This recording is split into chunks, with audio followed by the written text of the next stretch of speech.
Professional কাউকে higher করে ঘরের ইন্টেরিয়র করিয়ে নিলে অনেকটা সময় হয়তো আমাদের বেঁচে যায়, কিন্তু নিজের হাতে জিনিস বানিয়ে নিজের ক্রিয়েটিভিটি ইউজ করে মনের মতো নিজের ঘর সাজালে শুধু হাজার হাজার টাকা বাঁচে না, নিজের হাতে ঘর সাজানোর যে আত্মতৃপ্তি পাওয়া যায় তার স্বাদ কিন্তু সবার চেয়ে আলাদা হয়। কম বেশি আমরা মেয়েরা সবাই কিন্তু নিজের হাতে ঘর সাজাতেই বেশি ভালোবাসি। আজকের ভিডিওতে আমি আমার ঘরের একটা বোরিং ওয়ালকে কিভাবে অ্যাস্থেটিক লুক দিয়েছি সেটাই তোমাদের কাছে শেয়ার করেছি। ওয়ালটা কালার করে আমার DIY hanging lamp, DIY mirror দিয়ে শুধু সাজিয়ে তুলিনি, স্পেসটা যাতে ইউটিলাইজ করা যায় তারও ব্যবস্থা করেছি। আমার মাস্টার বেডরুমের এন্ট্রান্সের অপোজিটে কমন ওয়াশরুমেরও এন্ট্রান্স, মানে মাস্টার বেডরুমের দরজার ঠিক সোজাসুজি কমন বাথরুমের দরজা। এদের মাঝের ওয়ালটা ড্রয়িং রুমের সোফা থেকে পুরোটাই চোখে পড়ে, বলতে গেলে ড্রয়িং রুম থেকে এই ওয়ালটা চোখে পড়ে।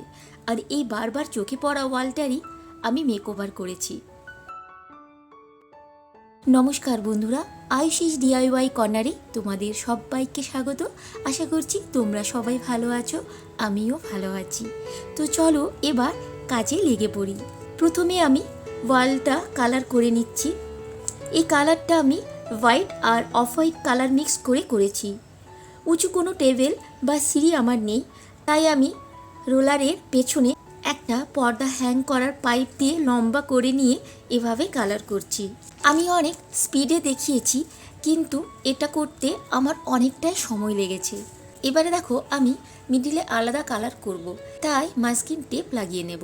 মাস্কিং টেপ ওয়ালে লাগানোর আগে মেঝেতে বা আমার মতো এরকম দরজার উপরে বারবার স্টিক করে ওর জোরটা কমিয়ে নেবে, কেননা সবে কালার করেছি আর এরপর মাস্কিং টেপ লাগালে পরে তোলার সময় কালার উঠে যাওয়ার সম্ভাবনা বেশি থাকে, তাই এটা করছি।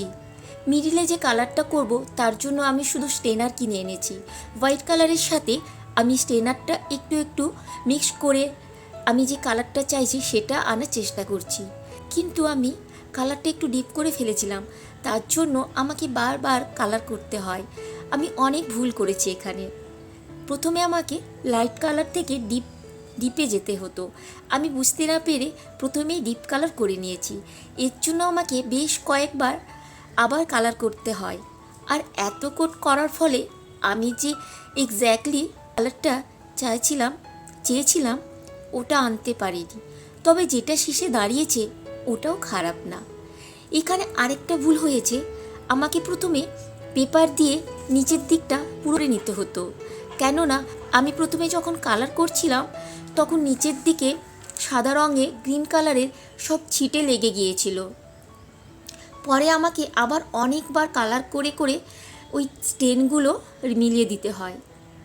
যাই হোক, এবারে আমি মাস্কিং টেপগুলো তুলে নিচ্ছি। লকডাউনের সময় আমি যখন এই মিররটা করেছিলাম তখন আমার ইউটিউব চ্যানেল ছিল না। পরে এই মিররটা আমি এভাবে ম্যাক্রেমি থ্রেড দিয়ে করেছি, যার ভিডিও আমার ইউটিউব চ্যানেলে আছে, তোমরা চাইলে দেখতে পারো। এই ফ্ল্যাটে শিফট করার সময় আমার এই ডিআইওয়াই মিররটা নষ্ট হয়ে যায়, তাই ওগুলো সব খুলে দিয়ে আবার এবার চলো একটা নতুন লুক দিই। প্রথমে মাপ নিয়ে এভাবে দেখো একটা চেন বানিয়ে নিচ্ছি। আমি খুবই ইজি প্রসেসে এটা করছি, তোমরা যাতে এটা বুঝতে পারো তাই এটা আমি আস্তে আস্তে করে অনেকবার দেয়।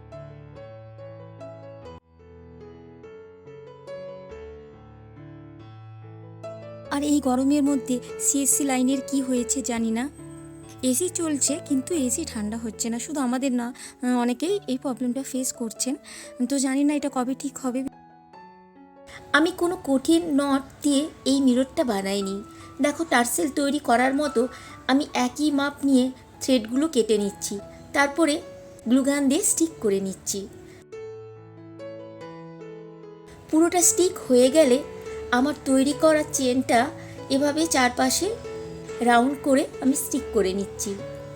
থ্রেডগুলো আমি পাকিয়ে পাকিয়ে এভাবে খুলে নিচ্ছি। এরপর আমি ফেভিকলে জল মিশিয়ে এভাবে লাগিয়ে নিচ্ছি যাতে এটা শক্ত হয়ে যায়। ম্যাক্রেমের এই হ্যাঙ্গিং ল্যাম্পটা আমি কিভাবে বানিয়েছি আমার আগে স্মল কর্নার মেকওভারের ভিডিওতে আছে।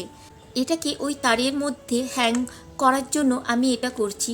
প্রথমে আমি বুঝতে পারিনি কিভাবে করব, তারপরে যাই হোক একটা জোড়াতালি দিয়ে উপায়টা বের করেই নিলাম। হ্যাঙ্গিং এই ড্রয়ারটা আর মিররটা আমি লাগিয়ে নিয়েছি। এই ল্যাম্পটা এবার আমি এই তারের মধ্যে লাগিয়ে নেব। প্রথমে আমি তারটাতে একটা গিট দিয়ে নিচ্ছি এভাবে, তারপর ল্যাম্পটা এভাবে হ্যাং করে নেব।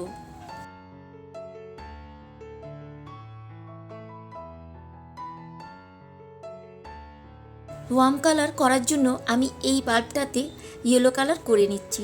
পরে আমি এটাতে একটু অরেঞ্জ কালারও মিক্স করে নিয়েছিলাম। ডোয়ারের ওপরটা সাজানোর ভিডিওটা ওঠেই নি, আমি বুঝতেই পারিনি। জানি না ক্যামেরাটা কি হয়েছে, আমি অন করেই এগুলো গুছিয়েছিলাম, কিন্তু পরে দেখছি ওই ভিডিওটা নেই, তার মানে ওঠেনি। কি আর করা যাবে। যাই হোক, ড্রয়ারের নিচে কোণে এভাবে আমি দেখছি কোন গাছটা রাখলে ভালো লাগবে। তোমরা দেখতেই পাচ্ছ ভূতু আমার সাথে সাথেই থাকে, ও সব সময় আমার এভাবে সাথে সাথে ঘোরাঘুরি করে। আমি যাই করি, যেখানে যাই, সব সময় 24 ঘন্টা ও আমার সাথে সাথে ঘোরাফেরা করে। আমি মিররের চারদিকে রাউন্ড করে লাইট লাগিয়ে নিচ্ছি। কালার আর ফ্লিপকার্ট থেকে হ্যাঙ্গিং ড্রয়ারটা ছাড়া আর কোনো কিছুই আমি বাইরে থেকে কিনে নিই। বাড়িতে যা কিছু ছিল ওগুলো দিয়েই আমি এই মেকওভারটা করেছি। আমার মেকওভারটা কেমন হয়েছে আমাদের ভূতু প্রতিবারই এভাবে তাকিয়ে তাকিয়ে দেখে, তোমরা জানো। তো চলো এবার ফাইনাল লুকটা দেখে নিই।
যদি আমার ভিডিওটিকে দেখে থাকো আর আমার মতো তোমরাও যদি নিজের হাতে ঘর সাজাতে ভালোবাসো, তাহলে প্লিজ আমার ভিডিওটিকে লাইক আর আমার চ্যানেলটিকে সাবস্ক্রাইব করে দিও।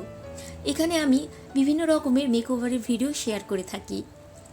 আমরা এই ফ্ল্যাটে নতুন এসেছি, পুরো ফ্ল্যাটটাই আমি নিজের হাতের জিনিস দিয়েই সাজিয়ে তুলব। তাই যারা এই ধরনের ভিডিও দেখতে ভালোবাসো তাদের কাছেও আমার এই ভিডিও শেয়ার করতে পারো। আর হ্যাঁ, এই ড্রয়ারের একটার মধ্যে আমাদের 3 জনের আর তোয়ালে রাখবো, কেননা এগুলি শুকিয়ে যাওয়ার পর পড়ে থাকে, দেখতেও ভীষণ খারাপ লাগে। তাই এদের একটা নির্দিষ্ট জায়গা থাকলে ভালো হয়, বিশেষ করে বাথরুমের পাশে। ড্রয়ারটা ছোট হলেও কিন্তু আমি 4টে গামছা বা তোয়ালে রাখতে পারছি। হ্যাঁ, তবে মোটা টাইপের নয়, খুবই নরম, খুবই পাতলা তোয়ালেগুলো রাখা যায়। আর একটা ড্রয়ারে আমি ফোনের চার্জারগুলো রাখবো, কারণ ফোনের চার্জ দেওয়ার পর ওগুলো ওখানেই ঝুলতে থাকে, দেখতে ভীষণ বাজে লাগে। তাই ফোনে এই চার্জ দেওয়ার পর সব চার্জারগুলো খুলে এনে এখানে রাখবো। তো আজকের জন্য এটুকুই। আবার পরের ভিডিওতে, যেটা আমার শ্যুট করা কমপ্লিট হয়ে গেছে, খুব তাড়াতাড়ি তোমাদের সাথে দেখা হচ্ছে।